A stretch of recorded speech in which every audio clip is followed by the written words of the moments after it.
রাত পোহালেই স্বাধীনতা দিবস।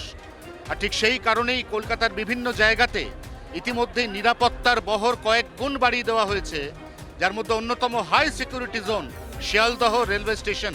আমরা দেখতে পাচ্ছি এই মুহূর্তে কর্তব্যরত আরপিএফ আধিকারিকরা জিআরপিকে সঙ্গে নিয়ে শিয়ালদহ স্টেশন চত্বরে আসা যে কোনো সন্দেহজনক যাত্রী, তার সঙ্গে থাকা লাগেজ, সেই লাগেজ নিয়ে যদি কণামাত্র প্রশ্ন থাকে তাহলে সঙ্গে সঙ্গে তাকে আটকাচ্ছেন, লাগেজ স্ক্যান করছেন এবং তারপর এই বিস্তারিত স্ক্যানিং এবং পরীক্ষা নিরীক্ষার পর তাকে যেতে দেওয়া হচ্ছে।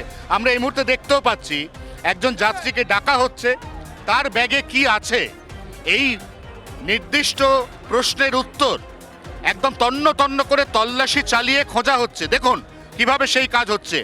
আমরা এখানে দেখতে পাচ্ছি সুপার স্ক্যানার, একটি ব্যাগের মধ্যে যা যা প্রয়োজনীয় সামগ্রী ব্যাগ থেকে বার না করেও সেগুলোকে স্ক্যান করা হচ্ছে।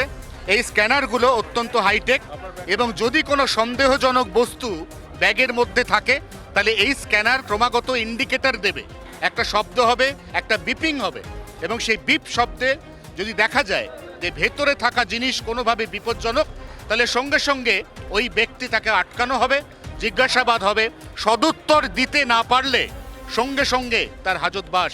हम पूर्णतः सजग हैं. We are totally aware, alert, and our whole team, our whole security team, along with state government, is totally aligned to ensure that total security arrangements are there. ঠিক এভাবেই শহর কলকাতার নিরাপত্তা স্বাধীনতা দিবসের প্রাক্কালে এনশিওর করার চেষ্টা করছে শিয়ালদহ জিআরপি এবং আরপিএফ এর আধিকারিকরা। 24 ঘন্টার জন্য ক্যামেরায় নবীনের সঙ্গে অয়ন, শিয়ালদহ স্টেশন, কলকাতা।